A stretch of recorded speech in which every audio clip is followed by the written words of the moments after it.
All right. Hello, everyone. Welcome and good afternoon. And thank you so much for joining us virtually today. My name is Hala Alawi, and on behalf of Atmosphere Press, I am so excited to introduce you to today's event. We're going to be hearing new writing from 3 Atmosphere authors.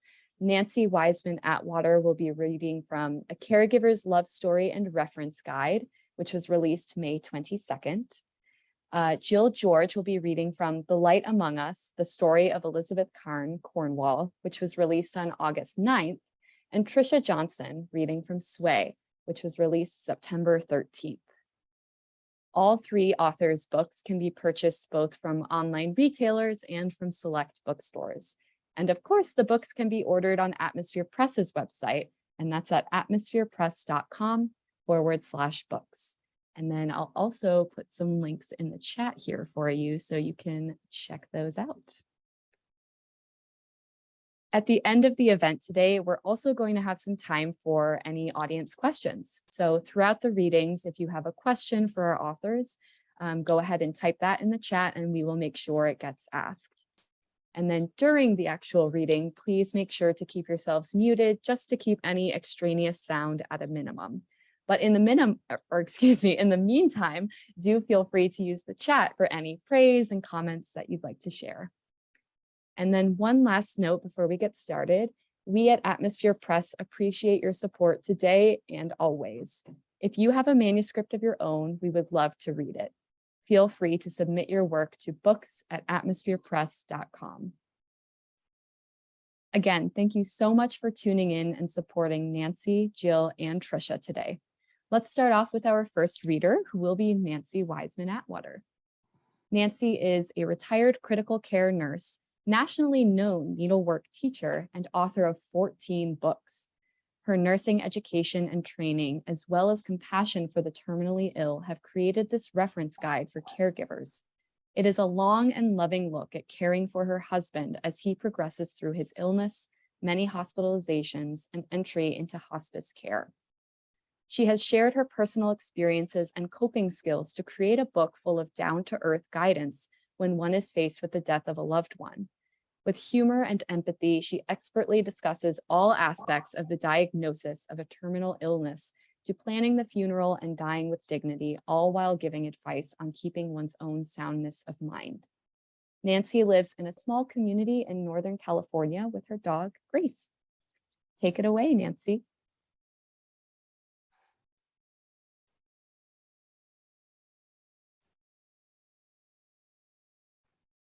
Nancie, there you are. Okay. The chapter I chose, which I think is really an interesting part of this process, is one that you can read and, fills the time allotted. And so this chapter is called The Benefits of Caregiving. And with each of my chapters, I had a lesson. And the lesson here is putting the perspective on the positive. Once you identify yourself as a caregiver, you will find it helpful to look at the benefits of your caregiving role. The National Library of Medicine's resource Medline Plus defines a caregiver as a person who gives care to someone who needs help taking care of themselves. The recipient could need help for many reasons, such as an injury, disability, chronic illness, or advancing age. This is a simple definition, but for some, the word caregiver evokes a variety of meanings, from being a spouse caring for a loved one to a nurse caring for a patient in the hospital. Some would reject the use of the word with statements like, "I'm not a caregiver, he's my husband." Many children would protest that taking care of an aging parent is what is expected of them because the person needing care is their parent. Acknowledging you are a caregiver will give you the benefit of the resources available to you when it comes to getting help with caregiving. Calling yourself a caregiver might inspire you to look up ways to make the job easier and more fulfilling instead of thinking of it as work. It is still hard, but you can ease some of the burdens by thinking of it as a positive experience. Here's a list of some positive aspects of caregiving. It can give you a sense of purpose. When your loved one is ill or at the end of their life, you may find that you have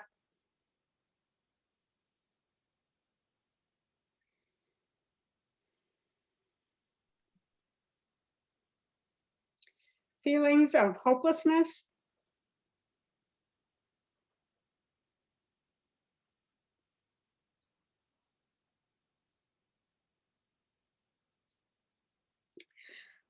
or feel there is nothing. It's okay, Nancy. Take as much time as you need.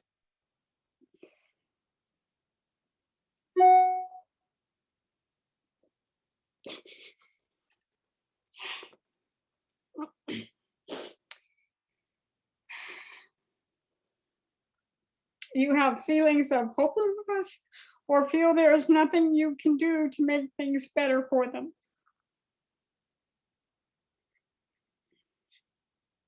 You'll find that by helping to take care of your loved one, it gives your life a new meaning. Service in this manner does not diminish your life, it will enhance it. It can connect you to your humanity.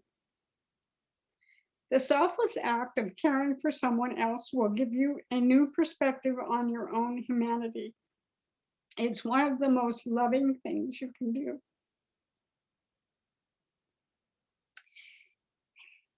Even if you are close, you could get closer. This is a chance to give back to a loved one. It could be a child thanking a parent for raising them and providing for them, or a spouse thanking their loved one for all the good years they spent together. The selfless act of giving all you can to someone else at the end of your life can be very satisfying. This can be an opportunity to resolve old feelings. When you see someone vulnerable and in need of care, putting yourself in the caregiver role can resolve old harsh feelings from the past. You can feel good that you have stepped in and helped when it was necessary. Focus on what is really important. Caregiving can help you focus on what is important in life. It helps us remember that life is short and old arguments are just not worth bringing up again. You may someday need care yourself. Consider this as practice. It can connect you to a loved one on a deeper level. Rather than let caregiving tear you and your loved one apart, try and look at it as a way of refocusing your attention on your loved one's life and what it has meant to you.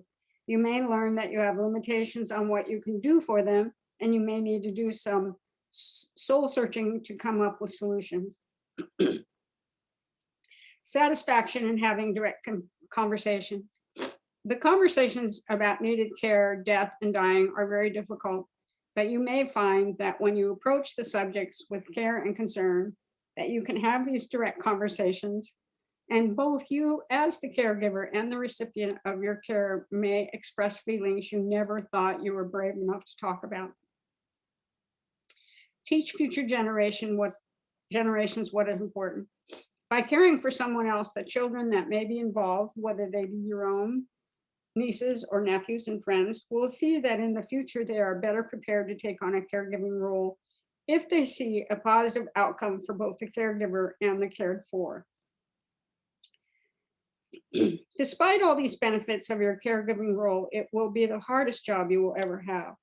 The nights can be long and the days short, as your loved one may be in bed more than they are out. It can be the loneliest job you will ever have as well, but it can be the most fulfilling.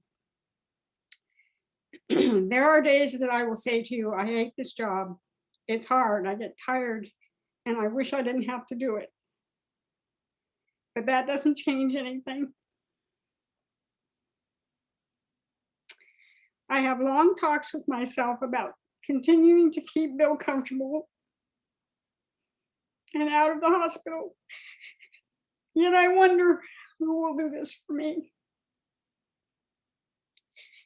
You may consider assisted living for your loved one, and that will require some research and visits to facilities to check them for staffing, cleanliness, food, level of nursing care, and costs.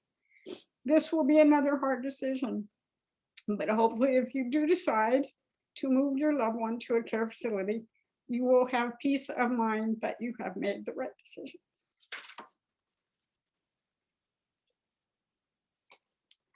My husband passed away in August. I'm sorry.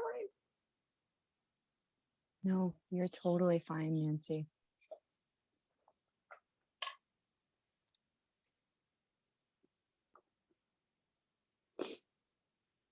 Thank you so much for sharing your insights on such, I think, what a lot of people see as sensitive topics. And I know those insights will be so helpful for so many people out there. I mean, we're already seeing connections being bridged in the chat. And thank you so much for reading today, Nancie. We are going to go now to our second reader for the day, who is Jill. Jill George, PhD, is an industrial psychologist who has worked in the organizational and leadership consulting space for 30 years. As part of this work, she has traveled the world extensively and met with thousands of leaders. She has published several books and many articles on leadership in engaging work cultures. She employs her competency and assessment skills to build deep and intriguing profiles for her characters. Jill has been a lifelong history enthusiast and lover of all things Victorian. She's been thrilled to partner with true historian John During, PhD, of Devon, UK, on this project. Her next novel will be called Illuminating Darwin, Arabella Buckley's story about the only woman who was a close friend to and discussant with Charles Darwin. Jill lives in Pittsburgh, Pennsylvania, with her husband and 3 teenage children whom she adores. You can find many photos and videos from her research for this novel and her next novel on her website, www.jillgeorgeauthor.com, Instagram at jillgeorgeauthor, and on Twitter at jillgeorgeauth1. Jill, the virtual microphone is all yours.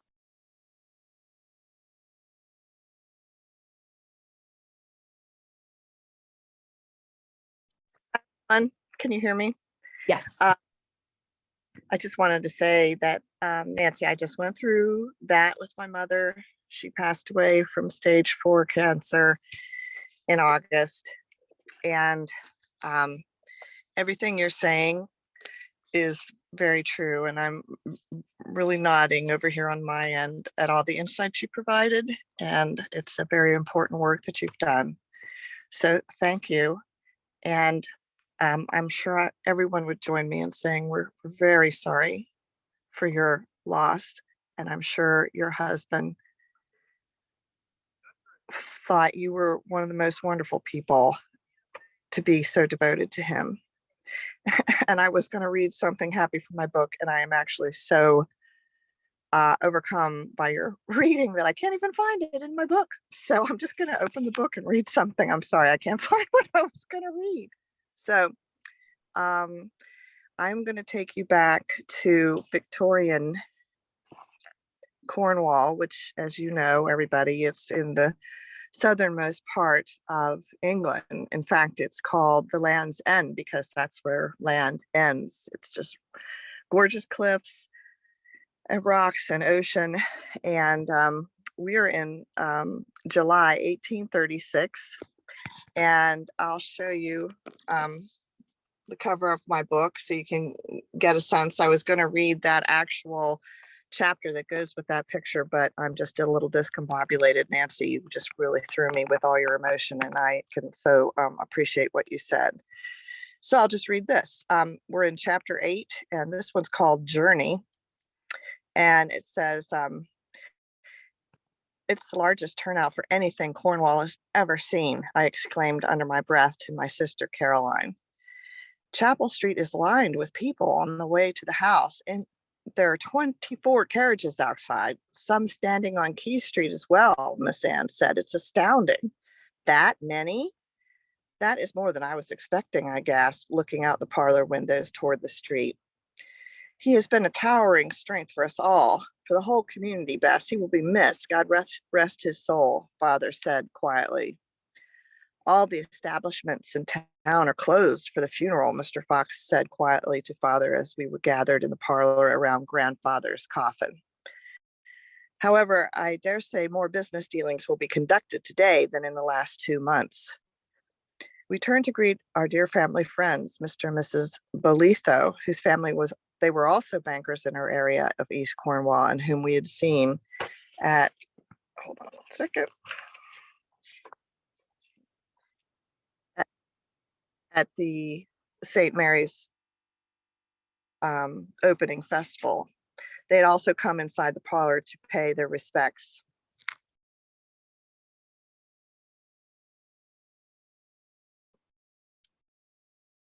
Ooh, it looks like we might have just lost Jill's connection. Let me just see if she comes into the waiting room in a second here. She kind of left us on a cliffhanger, intentionally or no.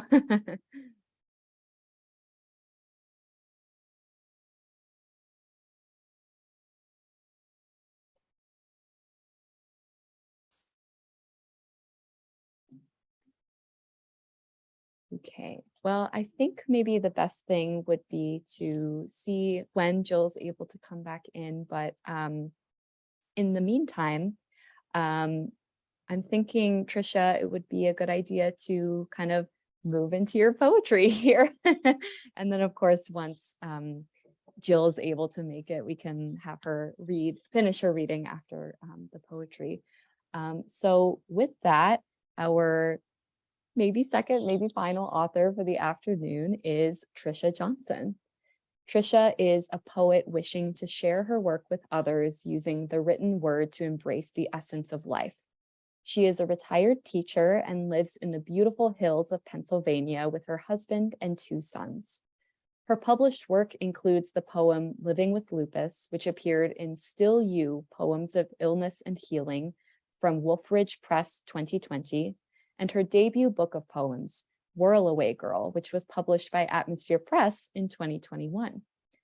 Today, Tricia will be reading from Sway. Find more at triciajohnsonpoet.com. And with that, Tricia, you are welcome to begin your reading.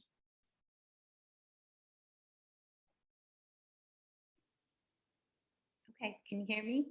Yes. All right. Hello. Nice reading, Nancie. Your book really is inspiring for people who are caregivers. I did enjoy it, and I'm sorry for your loss. So my book is Sway. Kind of looks like this. I selected a few poems from each part of the book. It's put into the groups of the seasons. So I'll be starting with Vacation Song. Vacation Song. Wide soaring vastness of fat blue horizon. Raise your arms flat, move it parallel to the ground. It is a straight line, defined, definite, drowning in blues. Warm wind, strong whistling wind. Birds singing at the break of day. I forget the warmth, the birds have gone away. The sweet smell of flowers, moisture in my nose. Pain-free existence, stress-free neck and shoulders. As there is nothing bald on my shoulders and nothing weighing down my neck. I breathe vacation in and quiet calmness, contentment out. A soft smile marks my mouth. No jaw clenching, shouldered hunched, cheeks taut. Does vacation sing to my soul? Yes. Does vacation move my spirit? Yes. Its moist, pleasurable, carefree nature robs my anxiety away. Traveling between the two. 1 foot on the ground, 1 foot in the air, traveling between the two. Part of her grounded, part of her soaring. She leans further back in the striped sling chair. Nothing is clear, many unknowns, but the moment is here. Tan colors, yellow pine wood, soft gray porch, white rail, purple coneflowers, daisies gone to seed, black topped, green bottomed, storm clouds building closer yet, molded into the thick air of humidity. Late summer hour come to pass slowly with languid moving thoughts, wrapped around the placement of one's feet and the movement of the soul in the physical world of heat, a helix between tangible and nothingness, limitless. The whirring of arms spread out, circling in speed, irrelevant of time, the mind's eye view of flying, simply sublime. Silver maple seed gyrocoptering down in the dappled light of sunshine. Raw summer magic. I am green sloping hills round, half circles smoothed by millions of years, meadows of wildflowers, golden purple ivory, rustle of leaves, wind caught stir, aqua sky, cotton texture cloud drifting, aspen quake, peak zinnia in bloom. I choose of what I am, whom. I am rural Pennsylvania, crayon yellow daylily, northern country, teasel in bloom with goldfinch resting, monarch butterfly passing through, speckled fawn, watchful mama, flick of whitetail and gone. I soar with hawks, ride the waves of treetops, rush along the creek bottoms. I am gray stone in all the colors of shadows. I smell sweet as aster, fresh crushed grass, baled hay. I am warm southern breeze, feather-touched toes, ears, bird song, chatter trills. I am warm honey, color, taste, thick on tongue, sweet layers discovered, brush back sheer, back of hand, vision fills eyes.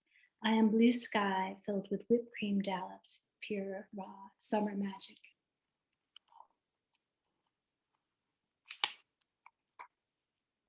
Suspension. You wake up to nothing. The quiet is absolute. You are empty yourself. The air is crisp, the night black. You listen in vain, straining to hear, yet you know you will not. Find the crickets, find the summer frogs, find the coyotes yipping, trees bending, leaves sighing, find the owl moving, sound carrying down the gully and away again in a pattern you cannot find. It is as if the world has stopped. No breath, no wind. The noises of summer have moved away. To where? You lay still in bed listening, then breathe in this change of season, this quiet lacking any movement, this early morning, late night, mystifying sensation that there is nothing else. Everything holds its breath, and you wait for the exhale. Seconds feel like hours. You hold your own breath. There is no hearing. There is just suspension and thought, movement, noise. You are caught and digest the fact. It is autumn. It is quiet. It has come. Wink. One red leaf on my maple tree winked out as I walked by. I said hello, introduced myself, thanked its crimson glow. A nod toward change, a season swooping in, the center glimpse of rose, wrapped in the nature of green.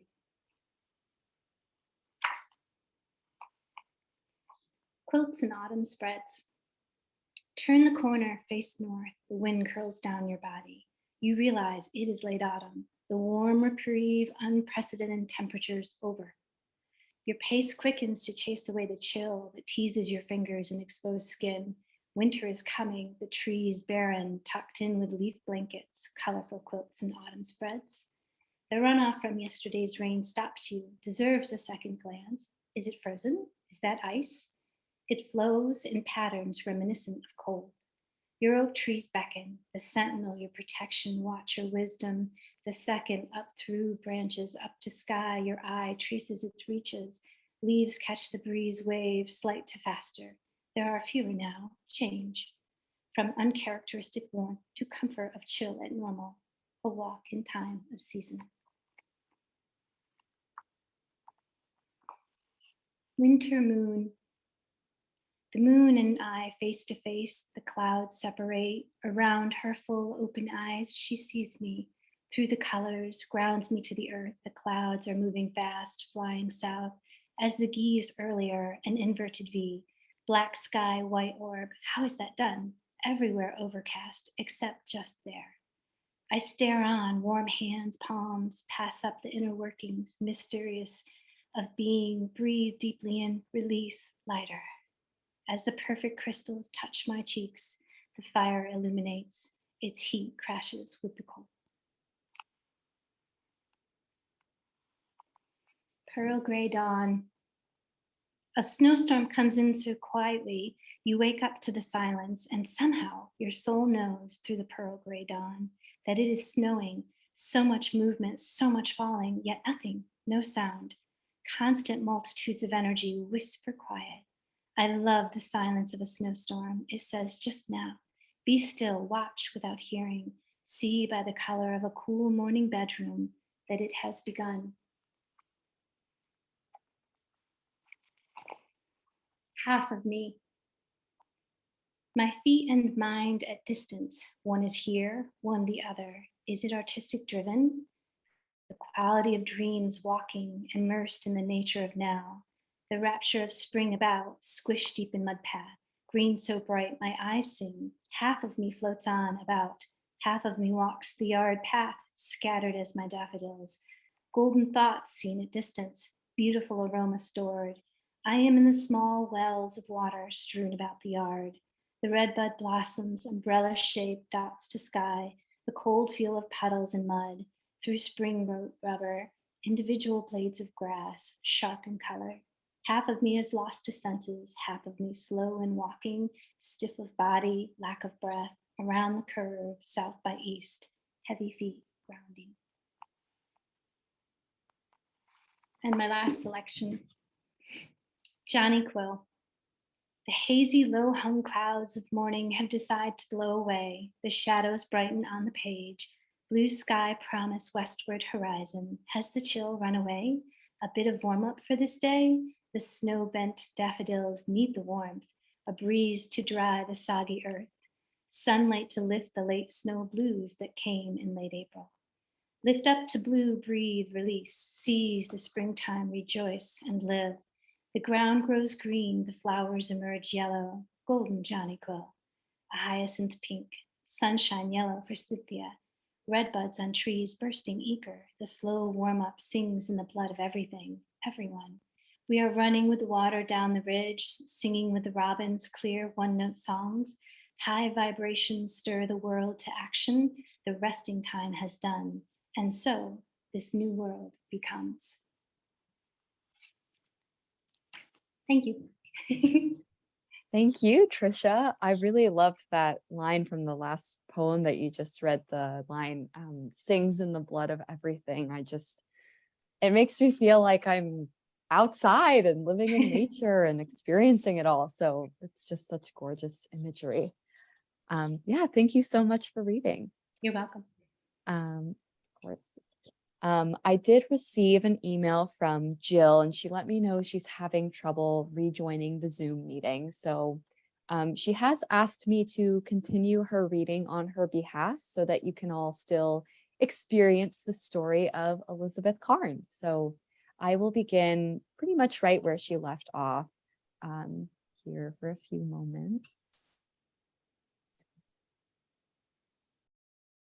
We turned to greet our dear family friends, Mr. and Mrs. Bolitho, whose family were also bankers in our area and in East Cornwall, and whom we had seen at the St. Mary's opening festival. They had also come inside the parlor to pay their respects. I asked Caroline, "Can you see Caroline Fox? I must find her." The house on Chapel Street was crowded with people paying their respects. All I could see were the shoulders and backs of people. People have come from all over Cornwall, Wales, and London for the funeral of William John Carne of Gwynear, near Hale, Cornwall, who died at the age of 81, my sister Caroline said, as if she was a newspaper journalist and trying to add a light humor to our sorrowful day. He was my bedrock, I told her sadly. Caroline simply nodded. Finally, I saw Caroline Fox and her parents make their way through the crowded parlor over to me. Thank goodness, I need her comfort now. "Oh, Bess, I am so sorry to hear this sad news. I know you're heartbroken," Caroline Fox said, clasping my hand. "Next to your father, you were the closest family member to him. What a sad day for us all, but a happy one in heaven," she said, as we stood in the parlor next to grandfather in his coffin. Black crepe draped the windows and mirrors, and the family portraits had been turned around in accordance with the local superstition that doing so prevented evil spirits from haunting those in the frames. Anne had insisted, despite my weak protests. "Yes, but it is good to see you. So many people are here, I was afraid I would miss you. Will I see you at the church in Cornwall and at the breakfast here afterwards?" I asked her anxiously. "We are sending him away with ham, his favorite." Caroline stifled a laugh. "I will be at both places and by your side if you like. You look tired." I stayed up with grandfather all last night. Excuse me. "So yes, I am tired, but being the youngest, it was put to me to stay with him," I answered. "Poor you," she replied. "Nothing to do but move on. That is what grandfather wanted us all to do, in his name," I stated, which came out in a rather monotone voice. I am so very tired and deprived of sleep. When it was time to take grandfather to the funeral service at Cornwall Church, we stepped outside to climb into our carriages. It looks as if people of all descriptions are waiting to walk behind grandfather on his journey. Miners, mine captains, townspeople, fishermen, bankers, civic dignitaries. Grandfather was like that, someone that people of all descriptions followed when he was alive. Fitting. I see even a few men from Harvey's are here, father informed me. See them jostling for their places in the procession? I also see members of the wider Bowes and Bolitho families, he added. Some Branwell relations are here, but not their Bronte cousins, Charlotte, Anne, and Emily, as Yorkshire is such a distance away. The carriage ride to Cornwall, our family burial place, seemed to take hours, even though it was only 2 miles from Penzance, and even though we were riding in our finest carriage. The slow procession of people dressed in their finest, some walking, some riding, and the 24 carriages plodded along slowly behind grandfather in honor of his life. Long ago, he had been a miner, I remembered being told. Then he had become an adventurer who invested in mines, a ship owner, and then a banker. And above all else, he was known as the father of Wesleyan Methodism in Cornwall. He had been a strong-willed man and a force of nature. How did he manage so well in so many different occupations? We all sat quietly in the carriage, containing myself, sitting with father, Caroline, and my oldest sister, Mary, who had come for the occasion from London.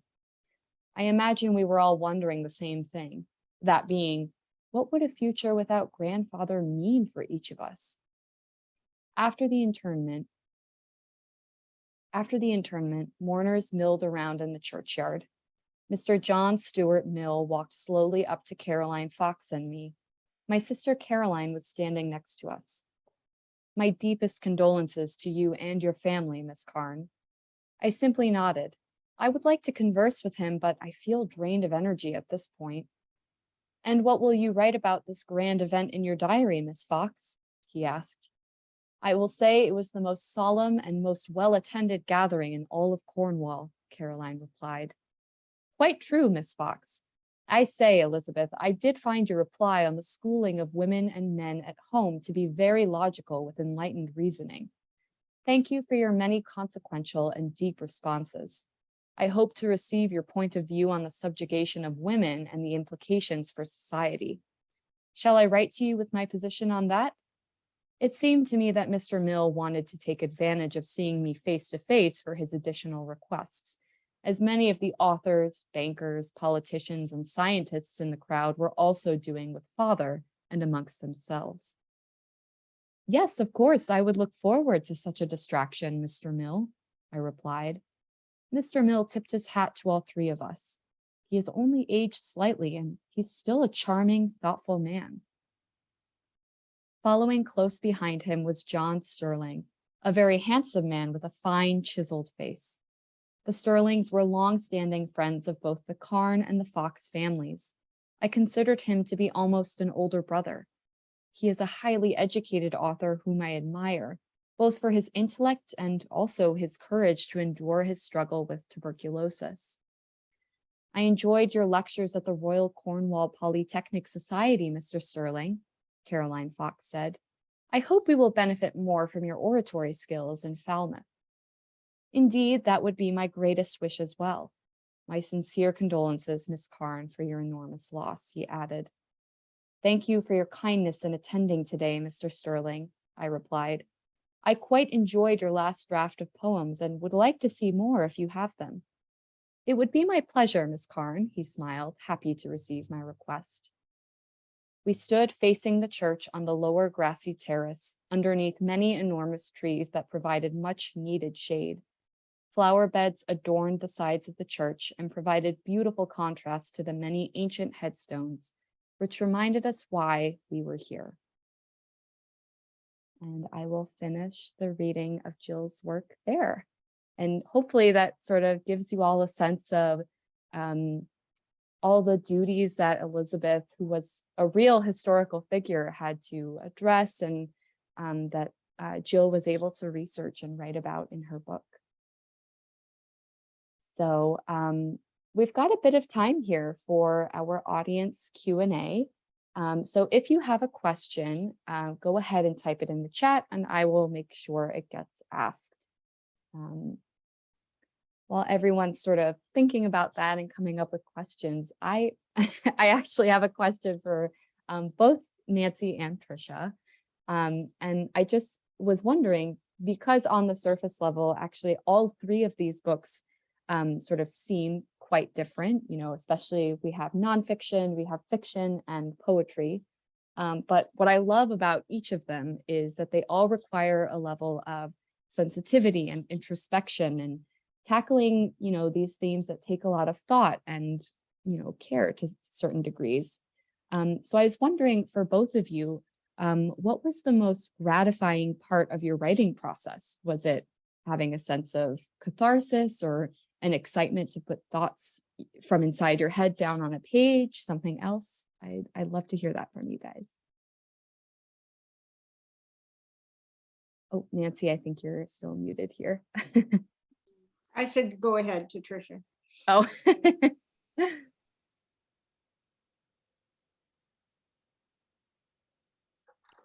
Okay, can you hear me?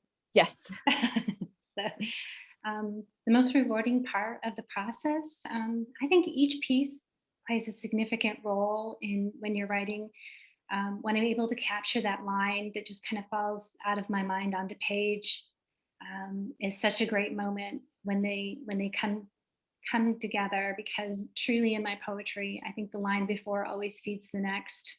So when I get in that flow and they're just traveling down the edge of a page, I think that's a really great moment. But also at the end of the spectrum, when I have all these volumes of poems and I finally put them together with cohesion, it was so great when Sway actually came together, because it started with like 300 poems, which were morphed down into 80, and finding the theme that was flowing through them, because I write a lot of poetry and I write usually every day. So yeah, I think both spectrums, the beginning and the end, are really great. Wow, I did not know it started from such a large number. You really pared that down. Yeah. Yeah. What about you, Nancie?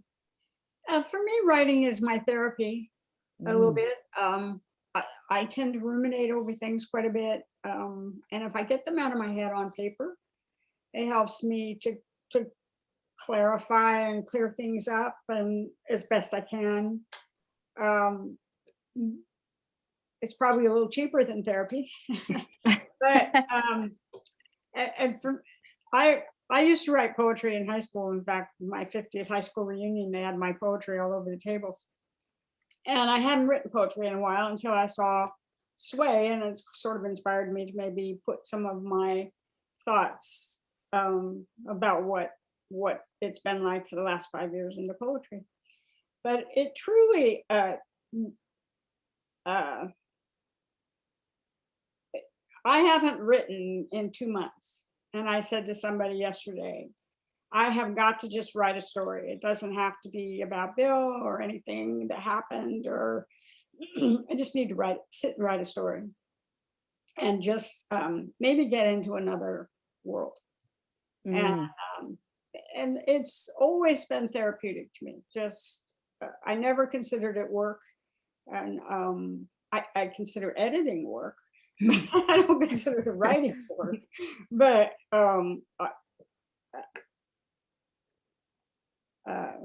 I think it's an important part of our lives that we forget about after we get out of school, that writing actually helped us maybe with things we learned or things we had to do in school, and we all thought of it as, oh, I got to write another essay or another something. But actually, if you look at it as more as a helpful thing, I think you can approach it differently and do a good job with it. Yeah. Well, I think that's interesting, talking about how, I mean, especially knowing that you have written so much before this point too. And it kind of leads into this question from Annie in the chat, which is for you specifically, Nancie. At what point in your caregiving of Bill did you realize you were going to write a book, particularly about your experience? Well, my books all tend to start out as more of a journaling, taking notes, keeping track of things. And when it reaches a certain point, I think, well, I've got enough here. I can maybe turn this into a book. But a lot of what I kept track of was for the doctor for Bill, and hospital visits and medications and that kind of thing. And it was like, because when you're a nurse, you have to do nurse's notes. You have to write down what you did for a patient every day, all day. You have to write everything, because the assumption is if you didn't write it, you didn't do it. And when I was a nurse, we didn't have computers. We had to handwrite them. So I think I started out thinking I was just doing my nursing notes at the end of the day or the beginning of the next day. And then when we had to go to a doctor and he'll say, well, when did this happen? I always had this set of notes that would help me know what was going on. But I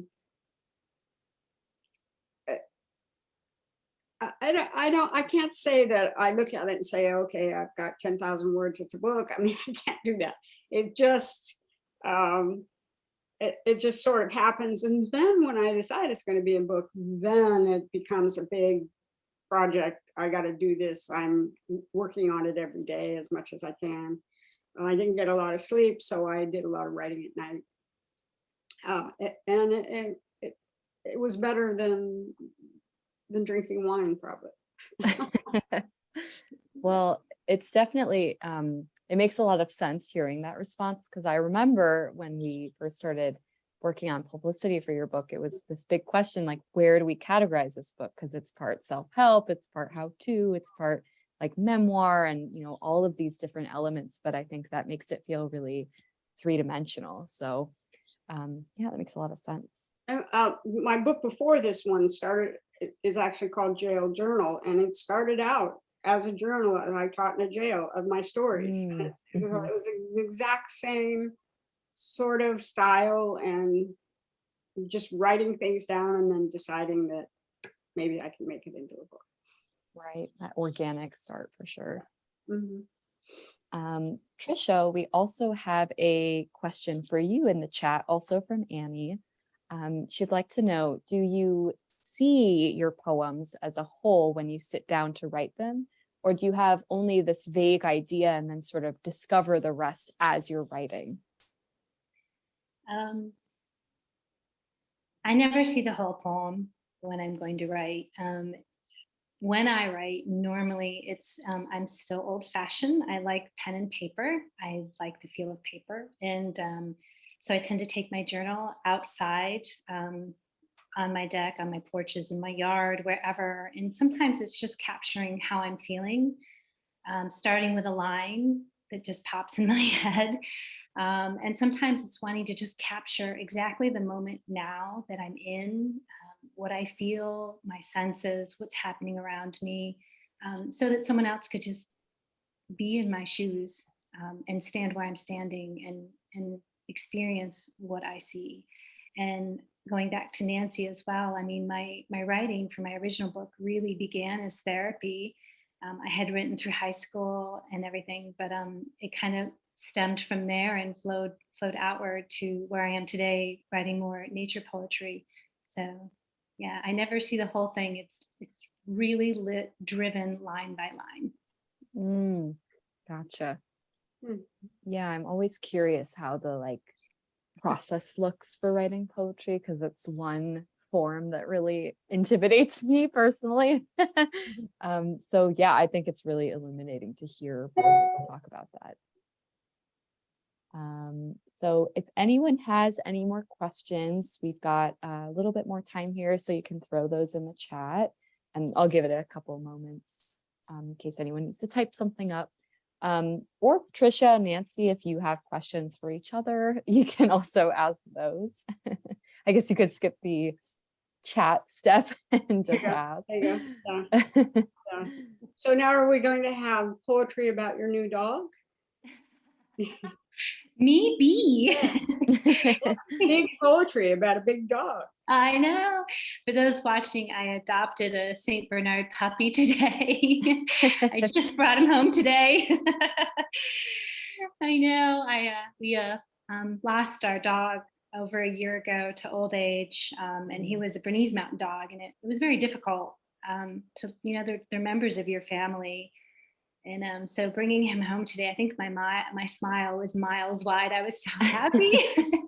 I think his was too, but that's because his jowls are so big and his tongue is so floppy. Yeah, and we heard from Grace before everyone was joining the Zoom chat, who is Nancie's dog. Everyone guessed. Grace Cavanese, she's a little smaller than the Saint Bernard.